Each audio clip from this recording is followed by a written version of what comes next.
Che, está muy fuerte la música de este boliche.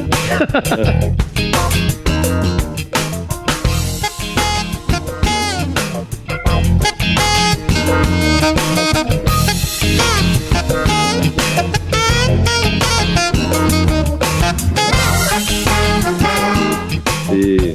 No sé, digo, no sé, la tiro así. En algún momento. Queda lindo, va a quedar lindo. ¿Qué tal la semana? Estupenda, muerto de frío.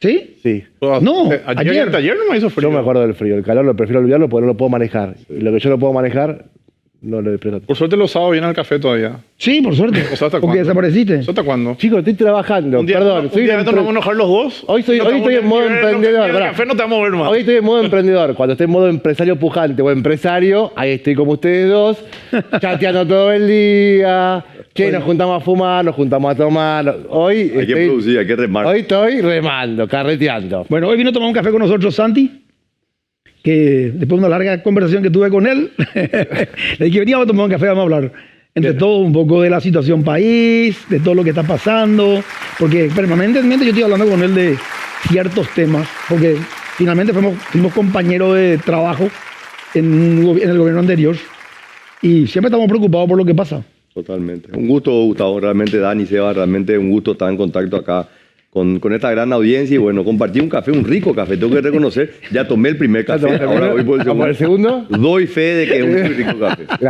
Gracias. Muy buen. Un gran político, Santi, ¿eh? No. Mira cómo nos hizo el café, un gran político. Bueno, Y que no miente. O sea, ese es el tema que siempre tengo con él, porque él es muy técnico. Entonces le digo, che, Santi, ¿cuándo empezar la parte política? ¿Cuándo empezamos la parte política?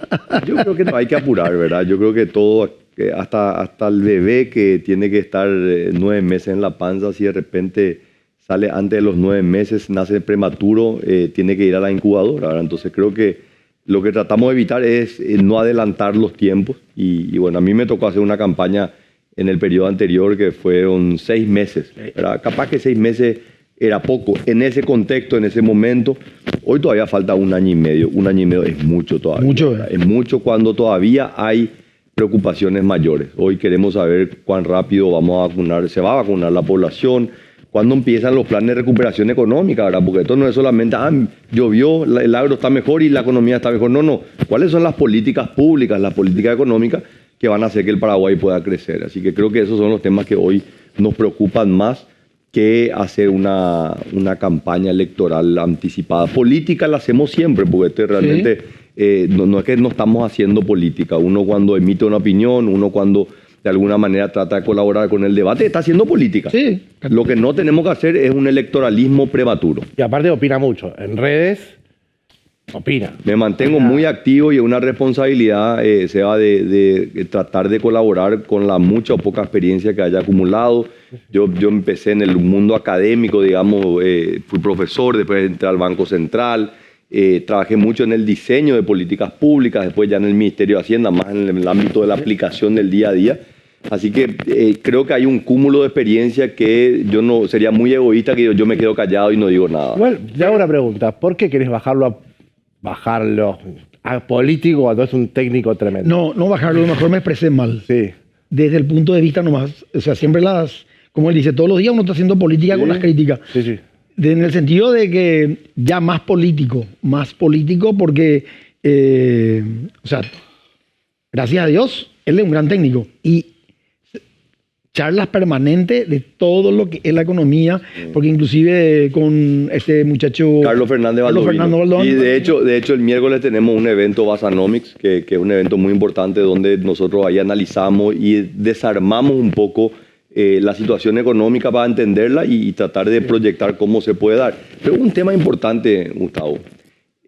Hay un prejuicio que nos lleva a pensar de que los técnicos están en el monte de los Olimpos, que son esos virtuosos, ¿verdad? Los técnicos, hay un técnico, ¿verdad? Y el político es todo lo malo que está en el barrio, ¿verdad? Santi, el técnico, el académico, realmente siempre le tenemos, desde el profesor de aula le tenemos de un lugar más alto. Totalmente, ¿verdad? Pero podés tener muy malos técnicos, y los hay.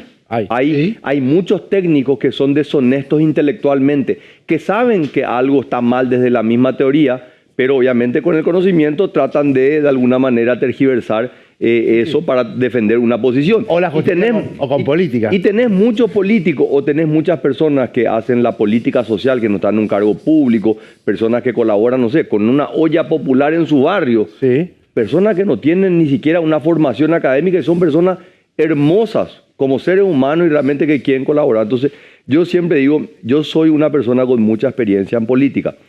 Poca experiencia política partidaria, pero mucha experiencia en política pública, ¿verdad? Políticas de temas económicos, temas sociales, educación, la misma política de salud, ¿verdad? Que esto no es solamente un tema de los médicos, cómo se administra.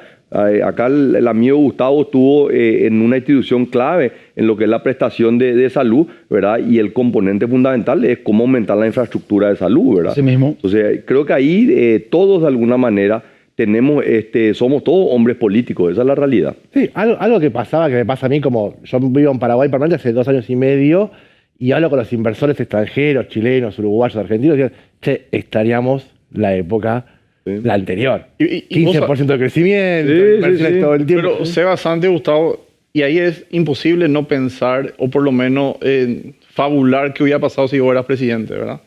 O sea, hoy después de 2 años y medio del gobierno de Marito, yo voté en la interna por vos, después voté por Muchas Marito gracias. en las generales.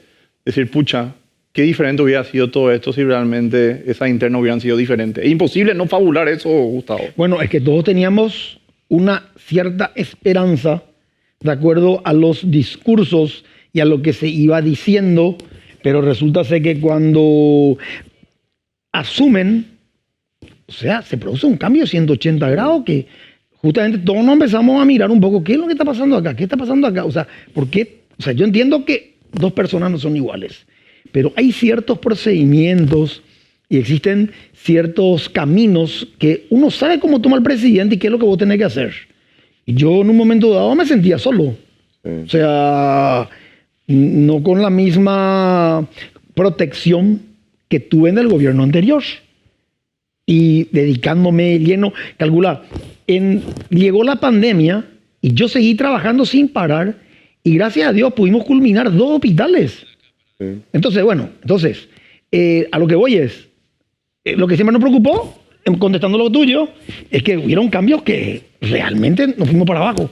Y hoy después ya de 3 años de que asumió este gobierno, podemos, o sea, yo creo que los diagnósticos y ya han sido totalmente hechos, ¿verdad? O sea, no hay nada que digamos, bueno, veamos a ver qué falta que nos muestre. Ya nos mostró todo, ya sabemos absolutamente Es todo. irreversible esto. Es totalmente Yo en irreversible. un momento pensé que era un tema de comunicación. No. De hecho, lo discutía con ellos, decir, che, no pueden hacer esto tan mal. No. O lo comunican mal o algo No. en el medio hace ruido. La pregunta es si lo hacen mal a propósito o realmente es incompetencia total, ¿verdad? Yo creo que es lo segundo. Yo creo que una Pero- incompetencia. pero- Así, pues nadie puede querer hacer una mala gestión. Nadie quiere. O sea, todo de alguna manera. Y yo le escucho al presidente de la República y a los más cercanos colaboradores y dicen, no, pues el presidente se levanta todos los días temprano y está pensando, pues no es eso. O sea, si vos sos una persona que no sos idónea y no tomás buenas decisiones, por más que hagas un esfuerzo enorme, Sí. no la vas a pegar, no la vas a pegar. Pero un tema,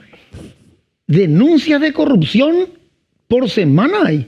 Entonces, si yo me levanto temprano, medianamente algo o alguien le toca hablar, che, investigame esto. No puede ser que siga sosteniendo. El problema es que cuando vos decidís avanzar en una investigación, pero esa investigación finalmente va a repercutir en vos, te va a volver a vos decís, no, hasta que no se tape, que se tape, vamos a permitirle que renuncie, vamos a permitirle que se vaya, vamos a crear una comisión que investigue y al final no se investiga nada. Igual en una posición así como presidente de la República, yo creo también de que su primer anillo, su círculo también le pone un Disneylandia. Esa es la verdad. O sea, Sabes que yo te digo, en eso yo no le quiero dar tanto crédito a Mario Abdo en decir él no sabe lo que pasa. Él sabe lo que pasa. Claro. Él sabe perfectamente lo que pasa. Pero acá se choca con otros intereses, ¿verdad? Y lastimosamente en la política hay gente que quiere utilizar la política para el bien común y hay gente que quiere utilizar la política para beneficiarse personalmente. Entonces vos no podés pensar en hacer una buena gestión cuando estás pensando en cómo me puedo privilegiar yo, cómo me puedo beneficiar yo. Sí, pero igual eso fue siempre así acá. Y no sé, a mí me tocó estar en un gobierno que no era Que así. o sea, que claramente el gobierno de alguna forma fue excepcional en ese punto. Yo no le conocía al señor Horacio Cartes. Y él me elige a mí como ministro de Hacienda. Yo era director del Banco Central. Le pregunto, presidente, ¿usted está seguro que yo soy la persona indicada? Sí, Santiago, me dice. Yo miro tu currículum y vos sos una persona bien formada, vos sos una persona que realmente se formó para este cargo. Y bueno, a los 35 años yo creo que es el momento que el Paraguay tenga un ministro con una visión progresista, desarrollo, que realmente tenga una dinámica. Y le dije, presidente, la primera pregunta que le hago, ¿cuántas veces puedo decir que no? Pues el ministro de Hacienda tiene que decir muchas veces que no hay plata, no se puede hacer esto. Hay que poner freno. Miró y me dijo las veces que sea necesario. Usted dígame el día que necesita mi apoyo y yo le voy a apoyar. Claro. La verdad que ¿Fuiste el ministro más joven de la historia o no? Y mira, tendríamos que remontarnos probablemente a la época de antes de general Stroessner, ¿verdad? Que la expectativa de vida lo era, o sea, en el Paraguay de los 20, tener 35 años era una persona adulta, ¿verdad? Mi bisabuelo, Manuel Peña Rojas, fue ministro de Hacienda, fue canciller de la Nación, y él fallece a los 36 años, ¿verdad? Y ya era una persona que vos mirás la foto y era un señor mayor de bigote, pero tenía 36 años, ¿verdad? Sí, algo que me di cuenta, cambio un ratito de tema, sos el tercer Peña que conozco en Paraguay.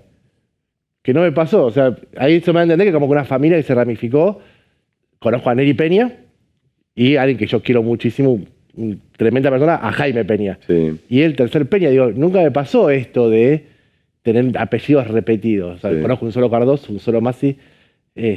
Como Pero que González va a encontrar muchísimo. González va a encontrar en la guía, ¿verdad? como que hay no, desconozco la historia, pero es como una familia que Sí. viene con tradición política. Y bueno, en mi caso, mi abuelo era historiador, ¿verdad? Entonces se encargó él de estudiar científicamente la ascendencia de la familia y llega hasta José Domingo Martínez de Irala.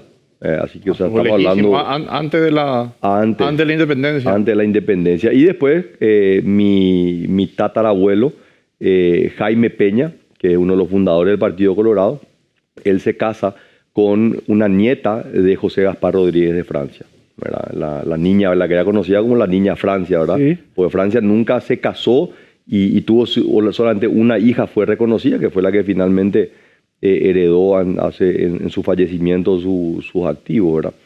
Así que es una familia con una historia política importante. Fuerte Paraguay. Hay un tema que a mí me está preocupando, por lo que leo, escucho.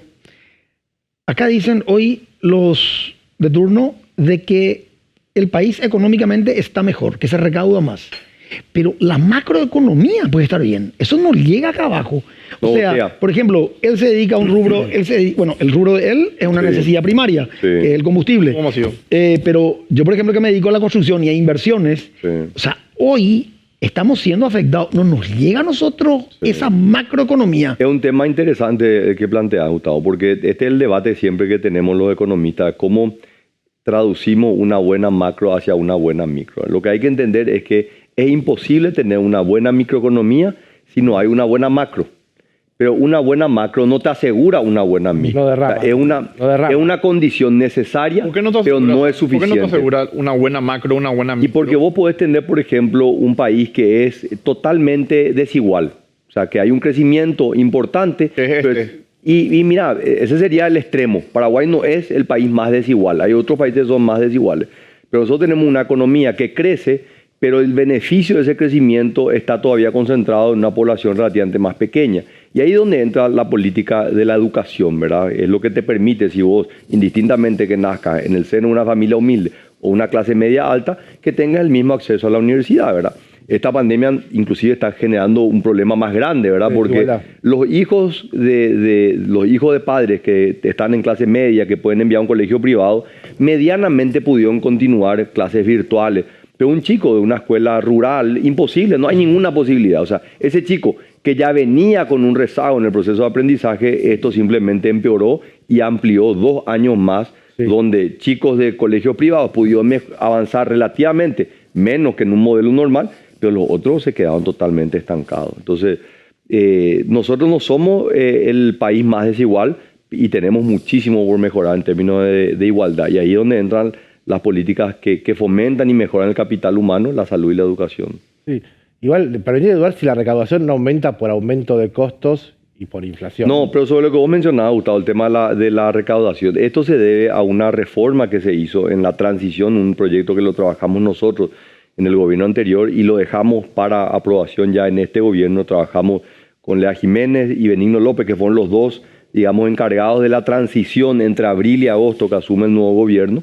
Trabajamos en ese proyecto, finalmente salió, y ese proyecto, ¿qué es lo que buscaba? Porque el sistema tributario de Paraguay es relativamente sencillo, tasas 10, 10, 10, o sea, esto es realmente un lujo comparado a otros países. Pero a mí me tocó, siendo ministro, tener que sentarme con empresarios, abogados tributaristas, que me decían: Santiago, no tiene sentido la interpretación que hace la autoridad tributaria, la viceministra de Tributación. Y yo le hablaba a la viceministra de Tributación, me dice: no, están totalmente locos, es clarísimo. Le dice: ¿cómo puede ser si hay una ley que dos personas interpretan de manera diferente? Y el problema es que estaba mal redactada la ley. Entonces, si yo soy contribuyente, obviamente interpreto la ley para pagar lo menos posible, pero si soy el encargado de recaudar, interpreto la norma para poder recaudar. Entonces, lo que hicimos en esa reforma, que no tocó tasas, aclaró el texto. Entonces no hay dudas. Entonces, al no haber dudas, simplemente se aplica la norma y eso generó un aumento en la recaudación de manera importante, que es lo que está viendo. Y aparte también en beneficio, que también creo que hay que ser justo en esto, creo que el viceministro de Tributación está haciendo un muy buen trabajo. Orue, muy buen trabajo. Bueno, es muy buena persona. Un buen profesional, una persona con carácter, que realmente entiende el rol que la política tributaria no es solamente una política para recaudar. La recaudación es importante, pero también es cuáles son los incentivos que vos le das al capital privado, que es el que tiene que invertir, tiene que poner en riesgo. Entonces, yo todo el día le está dando con un golpe. Pero acá te sacar una norma, la discutimos con él la vez pasada y con él, que si él es responsable por el inversor que le compra el departamento. Sí. Entonces tenemos una persona que se está matando para recaudar y de otro lado te saca una ley que te dice el responsable del capital que ingresa para comprar la propiedad que él invierte para vender es él, lo cual estanca cualquier tipo de inversión. Entonces, es así. ¿cómo se contraponen todo el tiempo? Y ahí yo creo que él hace un buen trabajo. Yo no trabajé con él, o sea, no le conozco, él no estaba en mi administración, él no estaba en el Ministerio de Hacienda, por más que es funcionario de Hacienda, estuvo afuera del ministerio y realmente creo que está haciendo un muy buen trabajo. Sí. Bueno. ¿Más café, Santi? Más café, claro. Dale.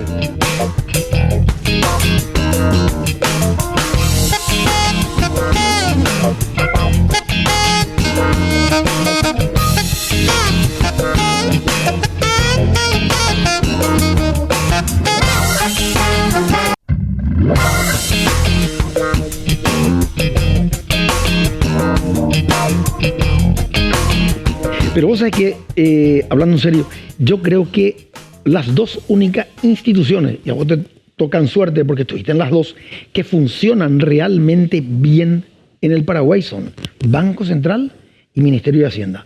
Muy profesionales, porque me tocó en suerte inclusive reunirme con Carmen Marín, la cual le considero una excelente persona, una técnica, por tema de que estuvimos trabajando para el tema de hacer un hospital para la parte pública que no tienen seguro. Entonces yo creo que son las dos únicas instituciones, porque el resto, sobre todo ahora... Pero claramente avanzaron muchísimo, esas dos instituciones avanzaron y la clave ahí fue el capital humano. Buenos mecanismos de selección, procesos competitivos, no simplemente, che, le quiero traer a mi amigo. No, mecanismos de selección realmente competitivos y mecanismos de retención a través de la capacitación. Invirtió mucho en la educación. Bueno, yo me formé en economía acá, pero después me fui a estudiar. Yo no me fui con una beca del Banco Central, me fui con una beca del gobierno del Japón, pero sí el Banco Central me mantuvo, digamos, me dio un permiso con goce de sueldo, que es realmente siempre un apoyo importante cuando uno quiere ir a estudiar afuera. ¿Cómo Santi, Gustavo, Seba, esas dos instituciones pueden pasar lo que él dice de que no es mi amigo, es mi correligionado? ¿Por qué esas instituciones trabajan bien independientemente a quién esté en la cabeza de un gobierno? Particularmente de mi punto de vista, ¿verdad? Que soy prácticamente Juan Pueblo, en el sentido que yo no me formé para trabajar dentro del sector público, sino que fue un desafío que me llevaron. No hay políticas públicas y a partir de ahí, el que llega hace lo que quiere y le trae a quien quiere, como estaba diciendo recién Santi. Entonces no hay concurso, no hay profesionalismo. Vos llegas a una institución, yo le voy a contar, vos llegas a una institución pública y te encontrás con una selva de gente en donde el primer comentario que ellos hacen es: no, este es lo mismo que siempre. Entonces vos tenés que ir a dar el ejemplo con tu trabajo y vos sos el que tenés que dar el ejemplo para que todo el mundo te respete. ¿Y por qué, Gustavo, estas dos instituciones son más o menos santificadas? ¿Cómo terminan pasando? Tengo mi teoría. Mira, la teoría que yo tengo es que estas dos instituciones fueron las responsables también parte de dos crisis muy importantes. Una crisis fue la crisis bancaria de los 90, ¿verdad? Seguro vos conocés muy bien, ¿verdad? Lo que fue el impacto que tuvo, el impacto económico en los 90. Entonces, a partir de ahí, el Banco Central también y la clase política entendió que no se podía jorobar con esa institución. Y la otra crisis, que fue una crisis fiscal, y esto fue en el ámbito del Ministerio de Hacienda en el 2002-2003, donde Paraguay entró en un default de su deuda, no podía pagar la deuda, no podía renegociar la deuda, no podía pagar los salarios y las pensiones en tiempo y forma. Entonces, eso llevó a hacer cambio y la gente dijo, no podemos meternos en estas dos instituciones. Ojalá esta crisis sanitaria sea la oportunidad para reformar el sistema de salud pública, ¿verdad? Yo creo que esta puede ser una gran oportunidad. Entonces, perdón, ¿pueden haber acuerdos políticos que aseguren, como él siempre pide, blindar cosas? No, claro que sí. Vos sabés que el tema de las reformas, o sea, nosotros no podemos sentar y decir, hay que cambiar. ¿Y por qué no se cambia? Claro. ¿Verdad? Y porque siempre hay alguien que va a estar en contra del cambio, ¿verdad? Por más que un cambio le puede beneficiar a la gran mayoría, la minoría que va a perder un privilegio es la que se opone a ese cambio y es la que te boicotea. Sí. Lo mejor que hay es el statu quo. Lo mejor que hay. Sí. Totalmente, ¿verdad? Máximo. Porque también le tenemos miedo a lo que no conocemos. ¿Bueno o de malo? No. Que a la persona que no quiere progresar, no quiere crecer, no quiere cambiar el statu quo. Claro. Es que la misma condición humana... ¿Es parte del éxito de Paraguay este status quo que se plantea?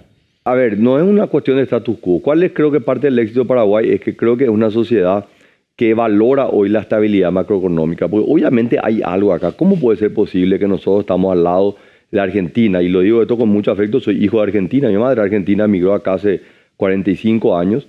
Y Argentina, un país que en el mismo periodo que Paraguay mantuvo la misma moneda, más de casi 70 años. Sin devaluar. Sin sacarle un solo cero. Argentina le sacó 16 ceros a su moneda. En el caso de Brasil cambiaron de denominación varias veces. Sí. Entonces, algo hay acá que nos permite mantenernos aislados. Y creo que es en parte que los paraguayos tenemos esta visión conservadora, no queremos políticas trasnochadas.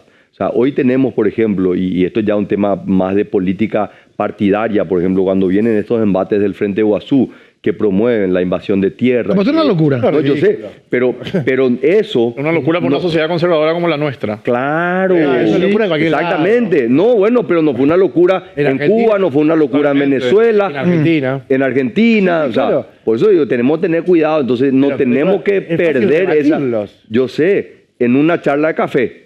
Pero estas decisiones muchas veces se toman en el Parlamento. Sí, y ahí es jodido. Y ahí es jodido. ¿Verdad? Porque ahí la fuerza de los argumentos cae ante la fuerza de los votos. Entonces nosotros tenemos que cuidar esta democracia, que es un modelo que no es perfecto, pero ya los romanos hace 2000 años entendieron que era el mejor, no por su perfección, sino porque está más alejado de la tiranía. Yendo a un tema puntual, porque siempre te escuché decir, ¿cómo ves la capacidad de endeudamiento de Paraguay?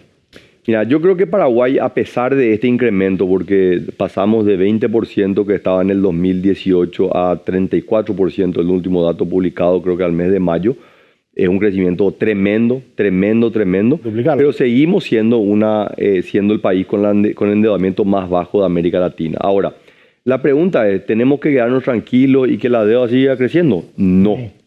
Nosotros tenemos que parar la pelota, porque este crecimiento de endeudamiento que fue destinado al gasto corriente no es sostenible. Claro. Esto va a explotar. Claro. ¿Verdad? Es lo que le llevó a la quiebra a la Argentina, es lo que le lleva a la quiebra a todos los países en el mundo. Entonces, lo que nosotros tenemos que parar la pelota, nosotros tenemos que contener el crecimiento del gasto corriente, salarios, bienes y servicios, y enfocarnos en la parte de inversión pública, que es importante, pero dentro de un límite, dentro de la ley de responsabilidad fiscal. Entonces, porque hablamos muchas veces de la inversión pública, es importante, pero quien realmente mueve la economía es el sector privado. La inversión pública es 3% del PIB, la inversión privada es 15% del PIB, Exacto. es 5 veces más. O sea, la economía paraguaya se mueve al ritmo del empresario y del empresariado en general, no del sector público. El sector público tiene que generar las condiciones. Entonces, creo que en esa política de endeudamiento, nosotros creo que este gobierno tiene que parar la pelota, no puede seguir endeudándose, a no ser que sean proyectos que vos decís, bueno, realmente este tiene un retorno económico y social muy alto, tiene que avanzar. Pero lastimosamente hoy hay muchas dudas sobre la calidad de las obras que se están haciendo. Acá el arquitecto está levantando ya hace varios días el punto sobre el gran hospital del sur, ¿verdad?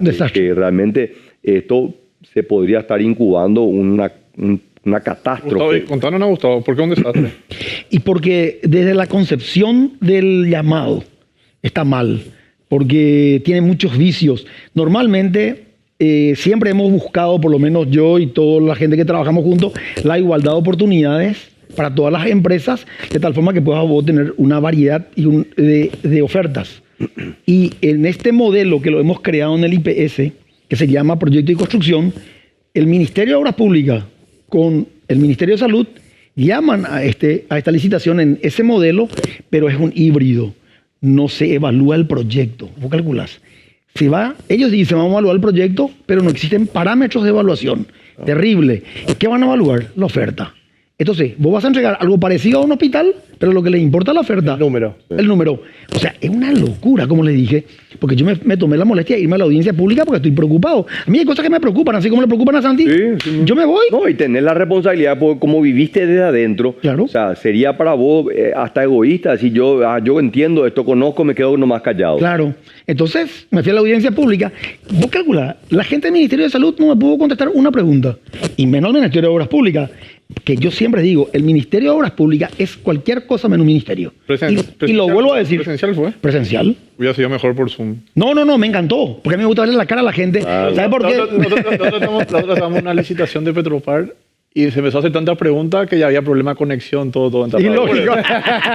Y bueno, ahí está. Bueno, y ahora quedamos a la resulta de las contestaciones. Pero esta es una licitación que hay que arrancar de cero de vuelta. Porque fíjate, hasta el programa... ¿Era vinculante ¿Esto te fuiste? No, o sea, en la audiencia es para aclaratoria. Un conversatorio fue. No, para aclarar el tema del pliego. Sí. Porque aparte te daban 25 días para presentar un proyecto, cosa inviable. Mínimo 90, 120, para empezar por ahí, como les dije. No existe esto. Porque me tocó hacerte en suerte. Yo, como les dije a ellos, hicimos desde el IPS 26 llamados a licitación. Nunca tuve protesta. ¿Por qué nunca tuve protesta? Yo no soy ni un genio, no tuve la oportunidad, así como Santi que se fue al extranjero. Yo no salí acá de este agujero.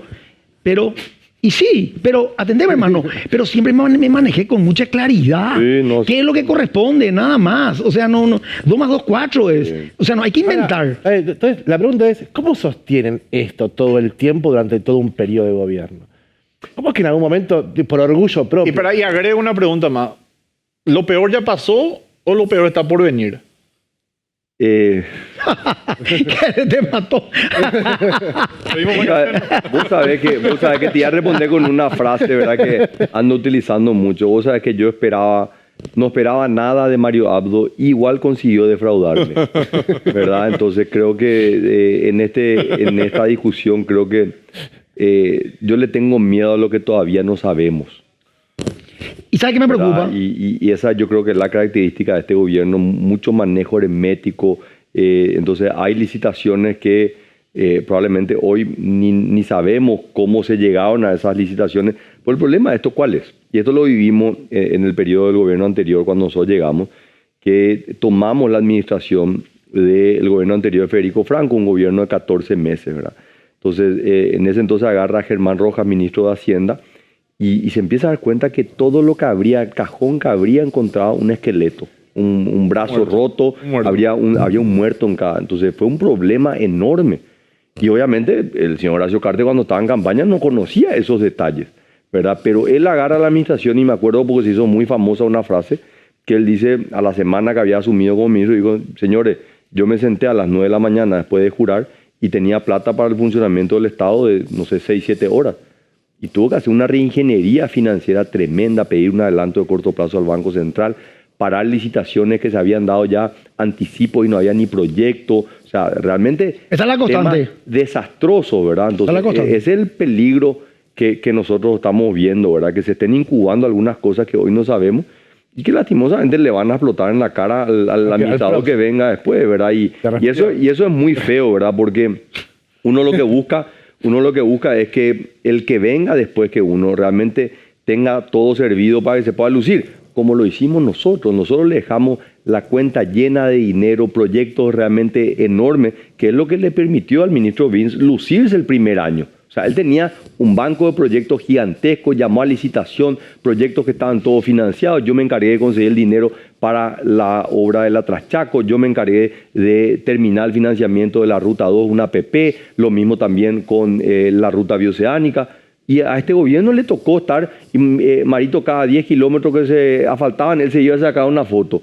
Pero en realidad él fue a sacar una foto sobre un trabajo que habíamos hecho nosotros, ¿verdad? Y lo mismo estoy seguro que le va a pasar a Gustavo, Sí. de trabajo que hizo él, y ahora van a venir los genios de la nueva administración Sí. a decir, mirá por lo que hicimos. No pueden terminar No lo que puede le terminar, dejé. dice, no No puede- pueden terminar lo que le dejé, calcular lo incapaces que son. Pero ¿sabes qué me preocupa? De lo que hablamos recién del poder de endeudamiento. ¿Por qué? Porque vi que presentaron al Senado un pedido de aumento. Sí, 280. No, 780 millones de dólares. Y ahí figura tema de salud, tema de obras públicas. Sí. Obras públicas tiene un endeudamiento hoy que creo que está encima de los 250 millones de Atraso, dólares de atraso, atraso. que no le pagan las empresas Sí. por las obras de la contrapartida local. Y otro tema, esta licitación que hablamos recién del sur es ad referéndum. No Y tiene financiamiento. No tiene, claro. Entonces, ¿qué es lo que yo dije? Che, pero esto es la plata que le están pidiendo al Congreso para llamar a la licitación. O sea, me preocupó aún más, porque es una locura, 42 millones de dólares, no, es para ser Vito. No. Y sobre todo, que dije en la audiencia pública, puedo decir acá perfectamente bien, yo me reuní cuando recién asume este gobierno, al poco tiempo, me convoca el anterior ministro de Salud, el doctor Mazzoleni, a una reunión al Ministerio de Salud para hablar del Hospital del Sur.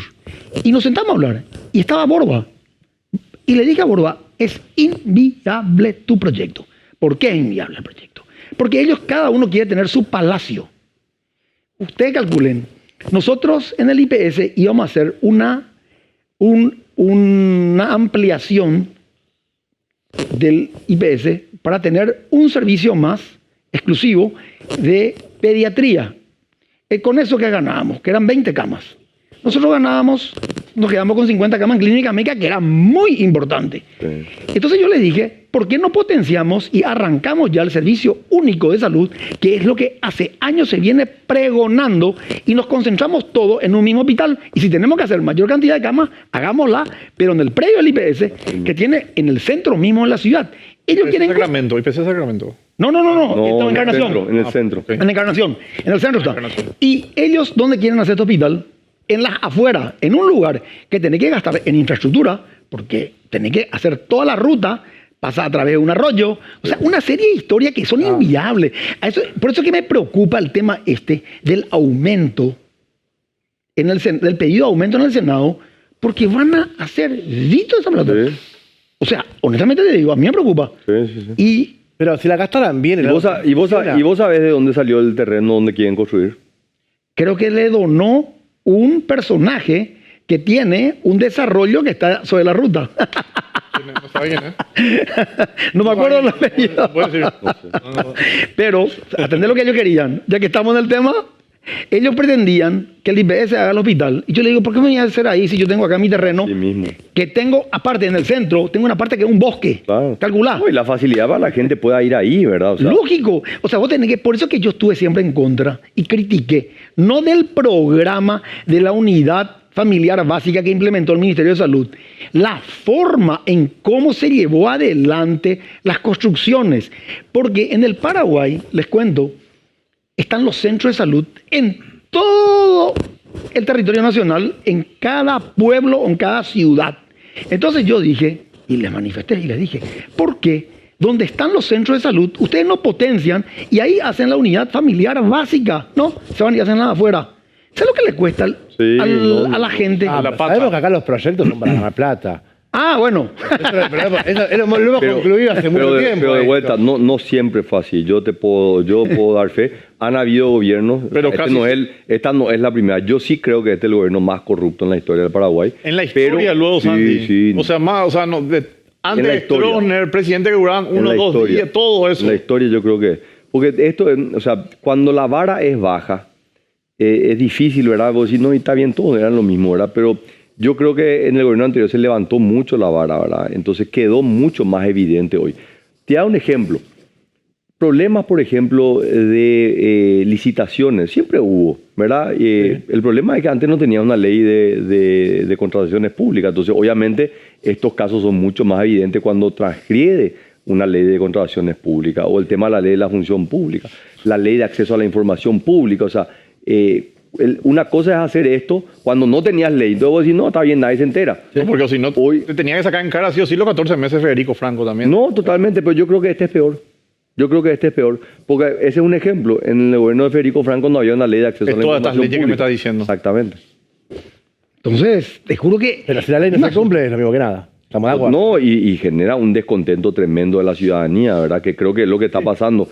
Y un tema que también está vinculado a eso, es que ya hablamos de este tema de la micro, ¿verdad? O sea, acá hay 300.000 paraguayos que el año pasado dejaron de estar en la clase media. Una clase media incipiente, apenas pasaron de la vulnerabilidad, pero una clase media que estaba ya empezando a aspirar nuevas cosas, ¿verdad? Bueno, 300.000 de esas personas salieron de la clase media y entraron al nivel de pobreza. Entonces esa gente está enojada. Entonces tenemos por un lado los números macroeconómicos que están empujados por la agricultura, la ganadería y la construcción, pero por otro lado tenemos un número enorme de paraguayos que perdieron trabajo, que perdieron ingresos, y eso genera un malestar tremendo, que es un poco lo que te genera esta dicotomía entre la buena macro y una mala micro.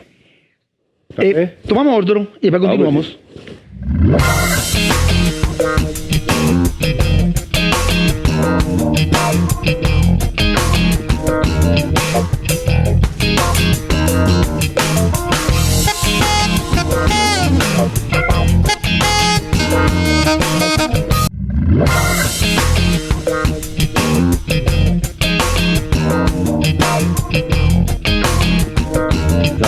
Sí. Sí.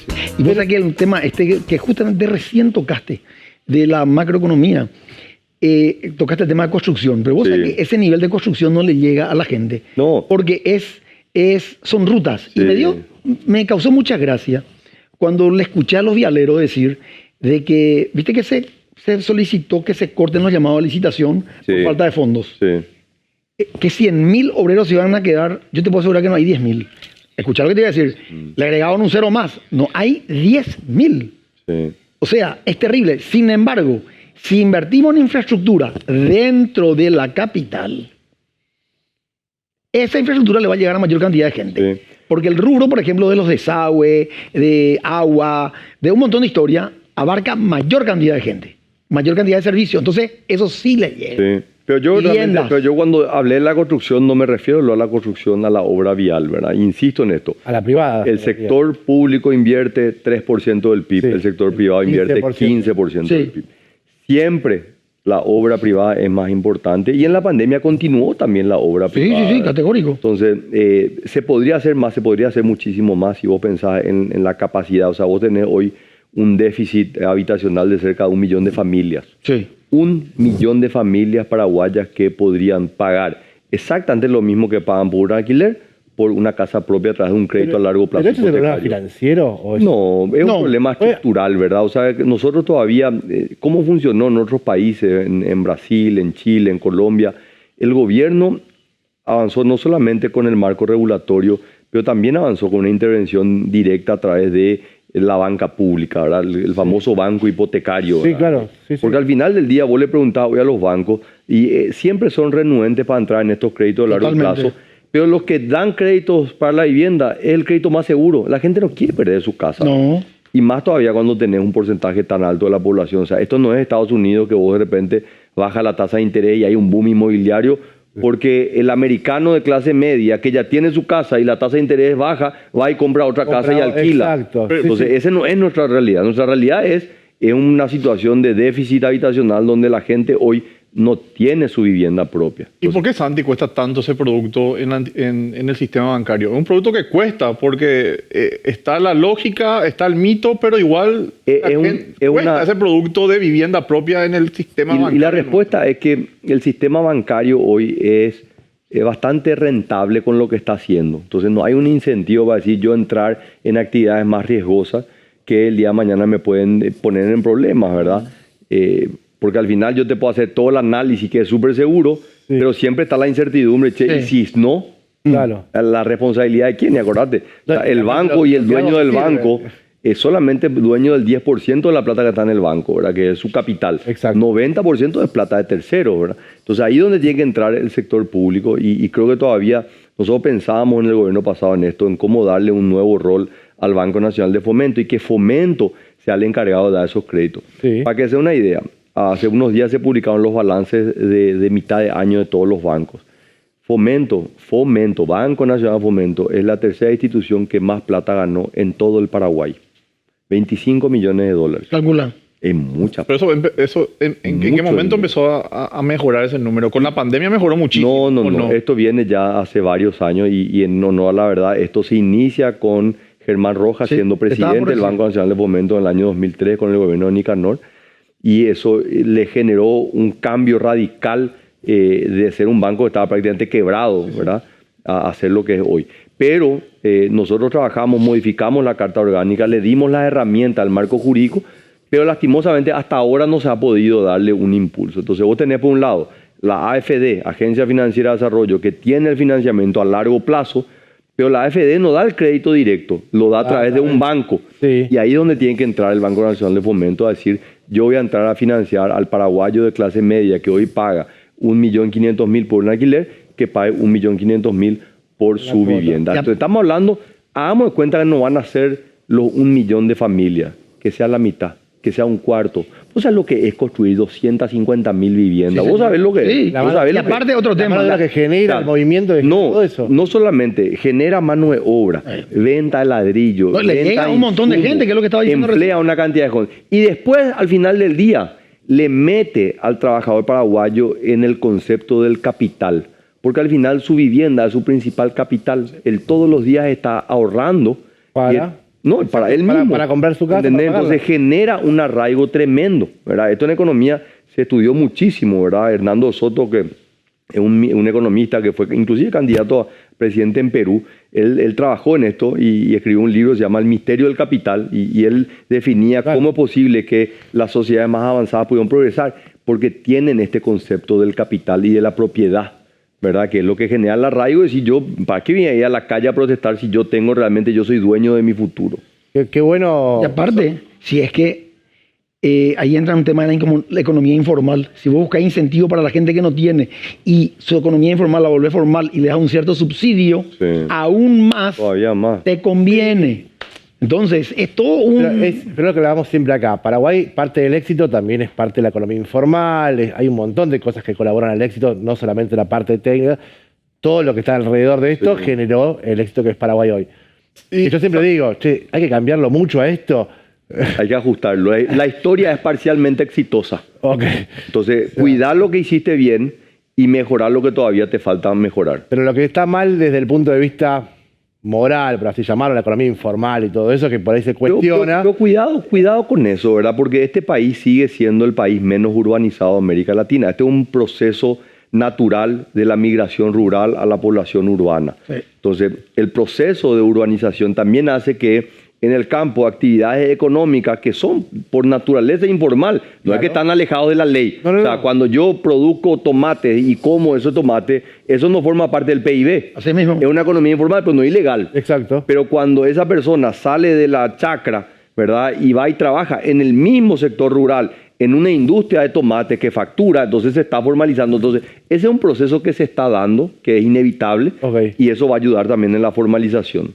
Santi, es imposible al terminar esta charla de café no preguntarte sobre Santi Peña, presidente 2023.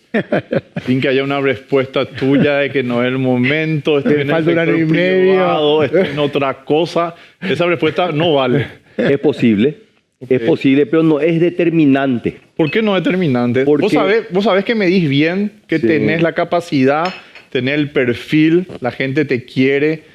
Yo creo que en ese 2017 eran 30 días más y sabes bien que se da la vuelta. Yo creo que fue una cuestión de tiempo capaz esas elecciones, pero ¿por qué no determinante?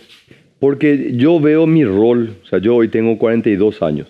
Yo estoy convencido, no es que creo, estoy convencido de que yo puedo colaborar con mi país los próximos 30 años. Mínimo. Mínimo, yo hasta los 72 voy a estar en mis plenas capacidades y si Dios me da salud, voy a poder contribuir. Donde un periodo de 5 años es apenas una sexta parte de ese tiempo que yo voy a poder colaborar, ¿verdad? Entonces, esa es ese es un ángulo, pero siempre mejor que te hable joven. Siempre mejor que te hable joven. Ese es un ángulo y el otro ángulo que me lleva a concluir y no sé, ¿verdad? No sé porque yo hoy soy una mejor persona y más completa de lo que era 4 años atrás cuando empecé la campaña y probablemente en 4 o 5 años voy a estar todavía mejor, ¿verdad? Pero ese no es el punto. El punto es que yo creo que el rol de una persona, de cómo contribuir en su sociedad, no puede estar solamente definido por un cargo. Por supuesto que el cargo se puede hacer muchísimo y es una combinación de varios factores. La predisposición. Soy el primero que levanto la mano, estoy dispuesto. ¿Te gustaría? Me encantaría. ¿Nos gustaría también? Me encantaría. Pero también, y el otro ángulo que quiero poner acá, es que en la historia del Paraguay de los últimos 30 años de este proceso democrático, han habido políticos realmente que estaban preparados y se mentalizaron para ser presidente y lo único que trabajaron es ser presidente y que no llegaron. Uno es Luis María Argaña y el otro es Lino César Oviedo. Sí, entonces siempre hablamos de eso. Yo no quiero que mi vida sea solamente el intentar ser presidente de la Nación. Es simpático lo que dice Santi, porque de la era democrática, el único que podemos decir que realmente quiso ser presidente, se preparó, siempre hizo una vida partidaria, fue Nicanor. Sí. Después fue todo casualidad, me meto, sector privado, un cura en el medio, uno de rebote. Son coyunturas. Entonces vos podés decir, pero espera un poco, este es un tipo que conoce la administración pública, conoce las entrañas, se preparó, estudió, estuvo en cargos públicos, nunca se le encontró absolutamente nada. Puta, este tiene que ser presidente. Ideal. Igual puedo no ser. ¿Sí? Y vos decís, no, hay una explicación lógica. Y así funciona. Entonces puede que mi mensaje no le llegue a la gente. No lloren. Pero ahí tiene el caso de Perú, que es el presidente de Perú. Así mismo. Creo que hay un par que está, la mesa de atrás está llorando. Pero la predisposición está, o sea, sin dudar. La vara está haciendo dura ya. Sin dudar. ¿Depende de vos? No depende de mí. O sea, yo creo que lo que me compete a mí es la predisposición, está. Después ya es una consideración un poco más amplia, ¿verdad? Yo formo parte de un movimiento político, hoy el movimiento más importante, el Nuevo Colorado. Obviamente me siento orgulloso de que el expresidente Horacio Cartes me tenga alta estima, en consideración, me menciona. Pero te voy a repetir, esto todavía... Hubo un tuit de él que me gustó, algo que, viste, yo siempre hablo de la campaña contra ANR nunca más. Nunca más. Y el único que escuché responderlo fue a Santi. Que dijo, se van a llevar una sorpresa a la próxima elección. Yo les digo... Ahora en octubre. Ahora en octubre va a ser abrumador, va a ser la victoria del Partido Colorado, va a ser abrumadora. Sí. Fue el único que sabía responderle por redes a ese hashtag que está dando vueltas hace tiempo. Y que es simpático porque está enquistada en la clase opositora ese eslogan que no saben más de dónde agarrarse, pero ellos tuvieron, o sea, ya pasaron también por el Estado y barbaridades. Totalmente. Barbaridades. Entonces, ¿qué es el eslogan ANR nunca más si es parte de la política y la construcción de un país? O sea, me decía un referente importante de un partido de oposición, de centro, digamos, no es ni uno de estos partidos de izquierda, un partido de centro con mayor influencia acá en la capital, y me decía, Santi, decime cuál es la institución que más se modernizó en el Paraguay después de la caída de Stroessner, ¿verdad? Y yo me ponía a pensar, no sé, las Fuerzas Armadas, que era un modelo militar predominante.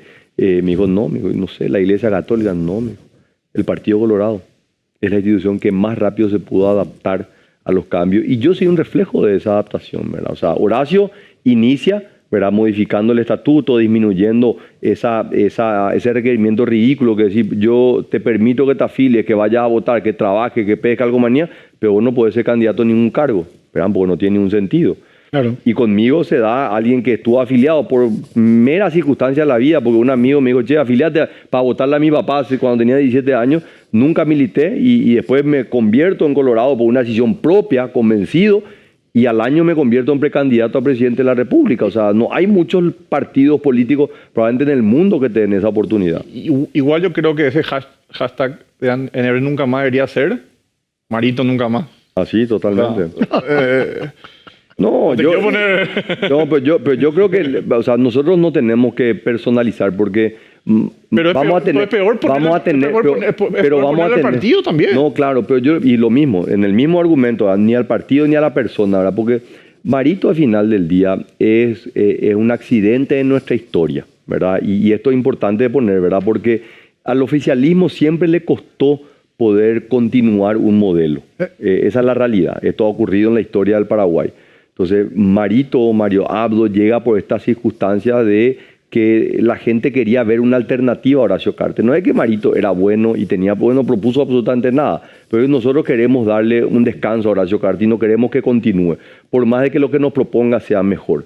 Entonces, hoy estamos pagando las consecuencias de eso, ¿verdad? O sea, yo creo que el día de mañana vamos a tener de vuelta esta disyuntiva.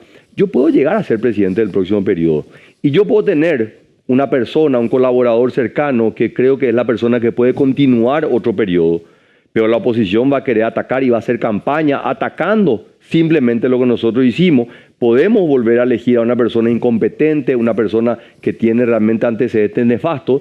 ¿Y quién sufre?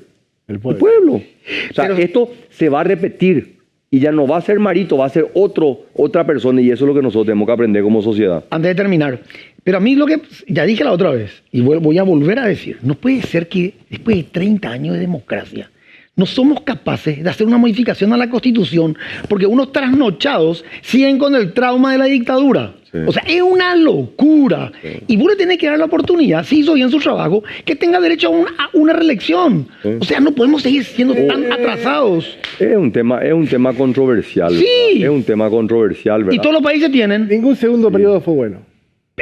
No importa. O sea que no sé, ¿verdad? Porque yo creo... ¿América Latina? Y yo creo que los dos gobiernos de Uribe en Colombia fueron muy buenos. Yo creo que los dos de Santos también fueron muy buenos. Yo creo que Colombia jamás hubiese podido romper esa dinámica de inestabilidad política que le llevó al crecimiento de la FARC, sin haber tenido esos 10 años de dos gobiernos que más o menos mantuvieron, porque acordate que Santos era el candidato de Uribe. O sea, Uribe fue reelecto y después le promueve a su ministro de Defensa. Exacto. Y eso le permitió hoy a Colombia que tenga un estatus totalmente diferente del que tenía hace 20 años. Exacto. O sea, Colombia era un país fallido. Totalmente. No, pero agarrar la región y... Sí, obviamente, pero miremos los buenos casos, ¿verdad? Yo creo que lo mismo ha pasado en Chile. Obviamente, la alternancia también es importante, ¿verdad? Tanto Chile como Uruguay tienen la reelección alternada. Sí. Entonces, podría ser también una alternativa, pero creo que es un debate que hoy tiene una carga emotiva muy grande. La verdad, lastimosamente, la gente mira ese análisis con el espejo retrovisor y no el parabrisas hacia adelante. Bueno, Sandy, un placer haber tenido acá. Vos sabés que jugué de chico, pero últimamente no. Pero sé que Gustavo es un gran jugador. Bueno, vamos porque se tiene que ir a jugar al golf. Un placer, en serio. Igualmente a ustedes. Gracias. Nos vemos el próximo sábado a las 8. A las 8. Y domingo.